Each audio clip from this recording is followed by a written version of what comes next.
Yeah, I did a feature film. Yeah. So that big hit, is he a Ghanaian or foreigner? Not Ghanaian, no.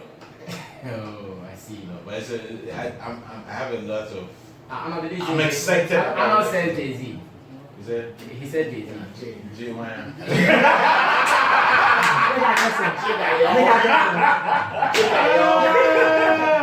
No, I don't know that. But the next one is a big tune. I play. You know something when you make the music, after a while you move on to other things. I play that song. It gets me emotional.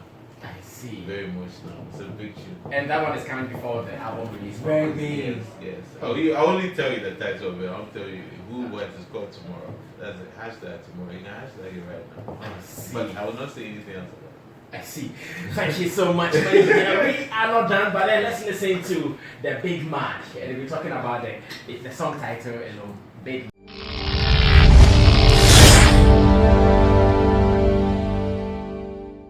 me tell you something. I later on, somebody sent me the link and I listened with fascination. You guys, your breakdown. And I realized that that's the power of music. If you're able to put out ideas that allow people to dissect it their own way. Look, long and short is that song, Rapper 101, is quite simple. It is a satirical look at how we try so hard. We put up appearances and trying to be rappers or entertainers.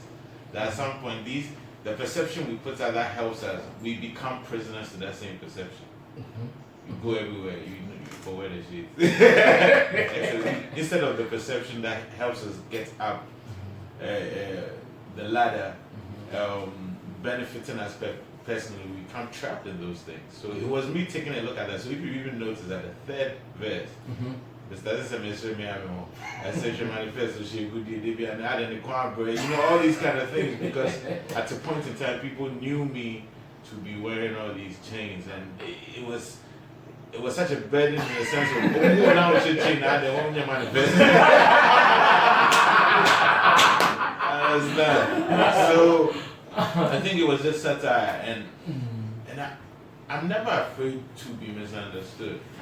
So that song, some people were upset, but I mean, it was just a clever take on how we become prisoners. So though it was satirical, still you were taking a dig at some one or two happenings, which obviously we could link people to them. I think if it's clever and true, you can put the hat on different people and it will fit.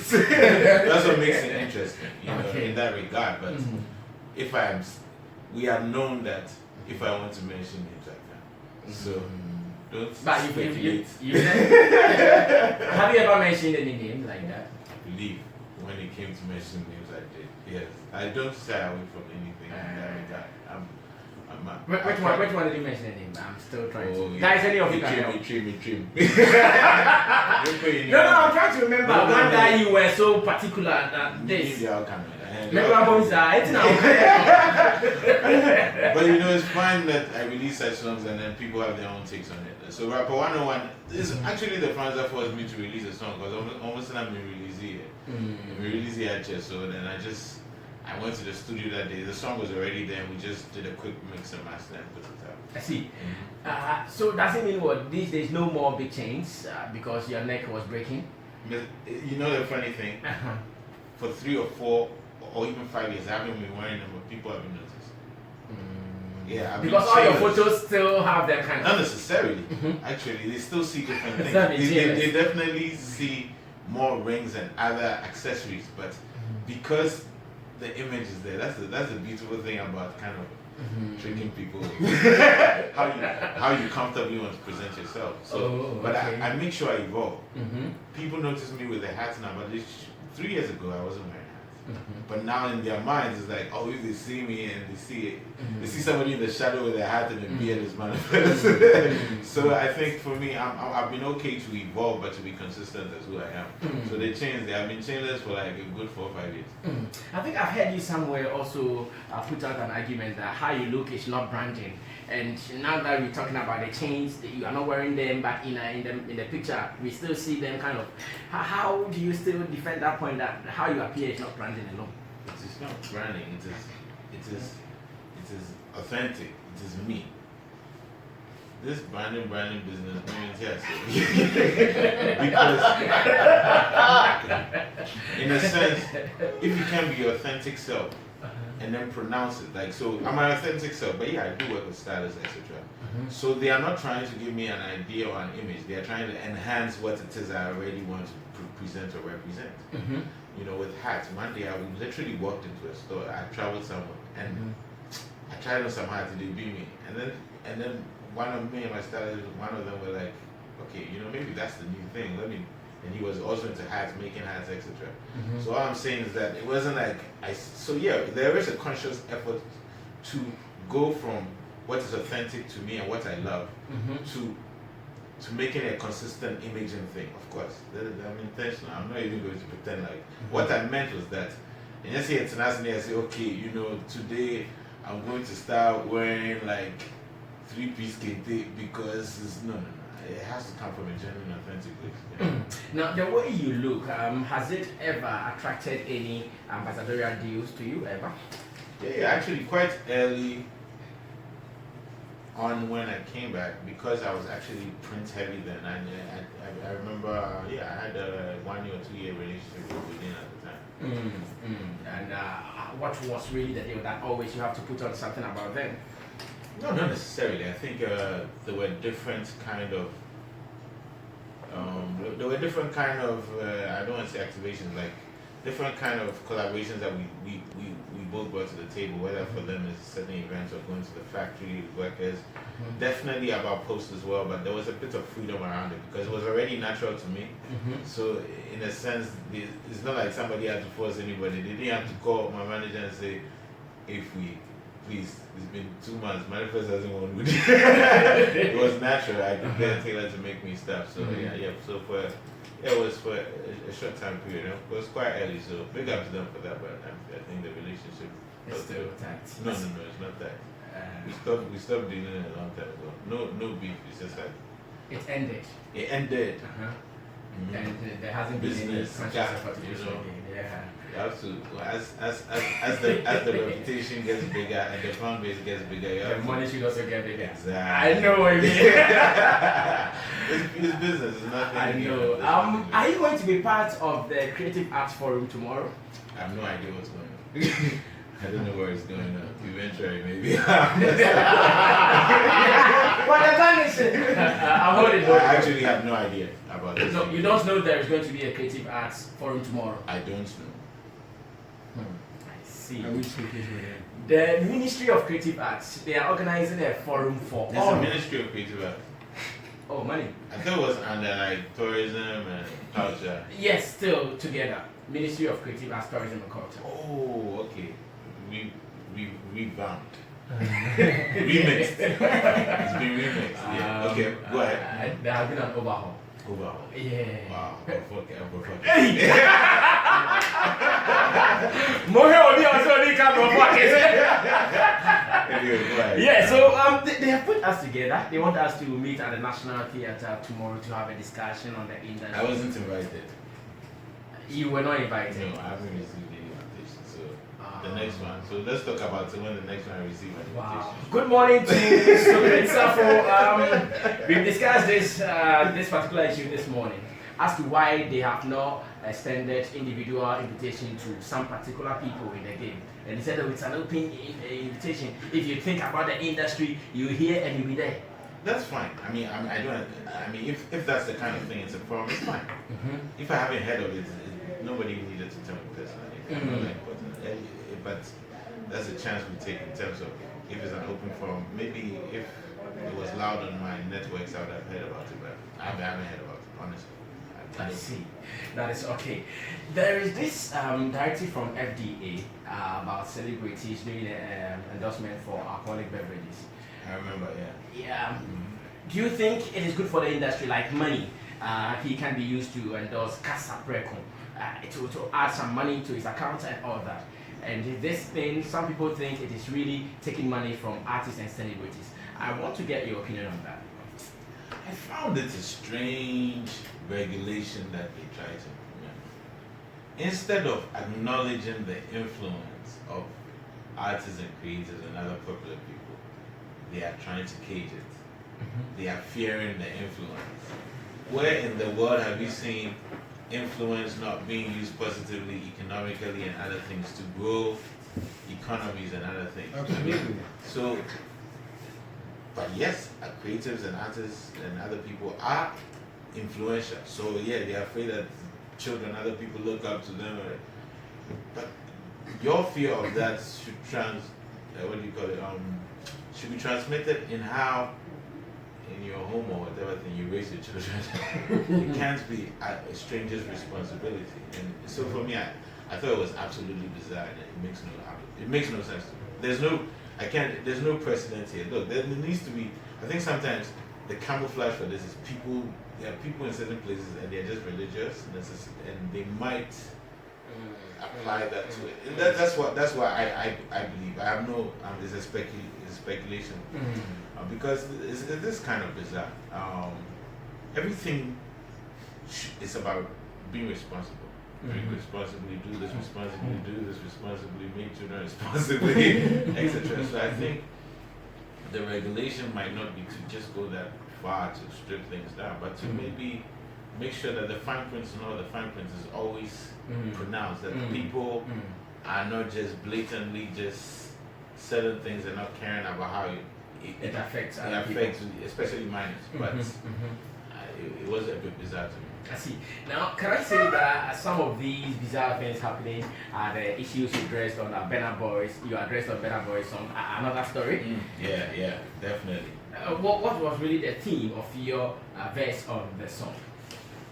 I think when we were recording that thing, we didn't even discuss it because it's quite immediate what that song is about, how we got here, if you think about it. So I started looking at sort of the current modern day Ghana, and really, big man get the motorcade, big man's on the Escalade, hustle just the Escalade. But March 6th we will celebrate. We still celebrate our independence like as if when it rains, We won't get flat and the whole city stops functioning properly. Yesterday, the car was barely functioning. So, we like to, we should have pride in ourselves as a people. We should have pride in the work we're able to do to develop and progress. So that was part of what I'm saying, that Ghana and Nigeria, unfortunately, have similar problems, traffic problems, etc. But it's just more pronounced there. But at the end, I come up with a bit of optimism. If you meet me from, you might say I unite you. But meet me. So at the end of the day, I come with a little bit of optimism to say like, look, if that's in sport, we are day inside. So at least my mind for day, let's make sure that we try and go on the right track. So yes, it was a critique on where we come from, where we are now. The fact that it's not working. It's not working for most people. It's not working. Those even with small cash, it's not working. Those who don't have credit, it's not working at all. You understand? I mean, this same traffic that 98% of us are in. But now I think you can pay for motorcade, right? Yeah. If you ride to the police. Yeah. So you say to me, I did the traffic inside. It's irritating. Most people are irritated. I know. Now on the same song, you had a certain percentage of tree in there. Knowing you were doing something on maybe a foreigner, I was not expecting the money I know to be doing some percentage of tree, but then you did it. What was that conviction? It's organic. I think because it's a very vibey track. The very the contradiction, but the paradox of that track is that it's very vibey. If you listen to just beat and melody and everything, it's very vibey. Almost, it's a banger in that regard. But the subject matter is quite heavy. So in it being vibey, I'm not doing this super rapper thing. No, I had to deliver a message clearly, and I think that's what came to me at the end. And also, I remember Kelpie, the producer, also be encouraging, like, look, I like when you do melody. There are people who, when they listen to my songs, that forget them. Man, yo, was that, brother? Kuma's nine, these are things that some people also gravitate to, that aspect of me. Or they have it, etc. So I just put a little bit of that in me, and I didn't really think about it, that the language. It was just, if the one way, it would complete the story. So it wasn't. But then did you take time to explain to them what you meant, because they did not understand that language? I don't remember explaining it. Okay. Somebody else might know. They just love the vibe. Vibing. Yeah, we were just vibing. Yeah, and I think it's one of those songs that features that I did that I think is great because I think in the future I'll remember this. Okay. Now, how is the M.anifest influence in Nigeria like? My influence. Mm-hmm. Nigeria is influencing Ghana. We are not influencing the world. Oh, but I'm doing this. No. In terms of, I think there is a growing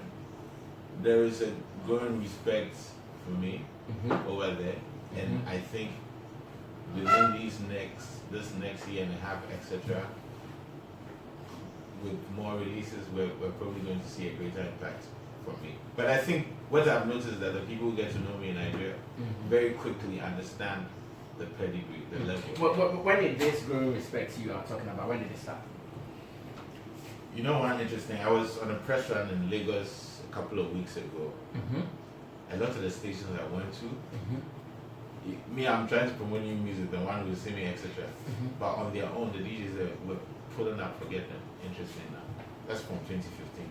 Wow. So they were playing that themselves, some of those people. So it's very interesting to me. And so part of our issue that we've had as Ghanaian artists is I don't think we properly investigated the kind of influence or when our music is making waves, because sometimes we're not even there present, or when we go and be present, we don't really do the rounds to really understand what's going on. So the long and short of it is, it's a very difficult thing for me to say, because in the past I have also done stuff with people like Brian. I know we're cool. Maybe that would have resonated with some people as well. I've done stuff with Olamide last year, and he's always picked me up, etc.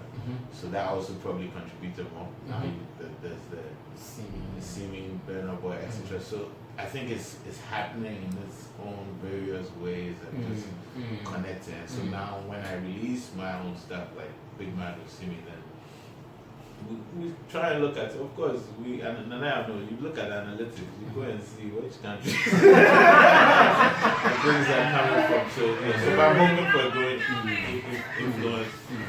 But is it because you now have a song with Simi, that's why you've taken the time to go do some promo there? Or you've done that before as M.anifest even without any Nigerian connection?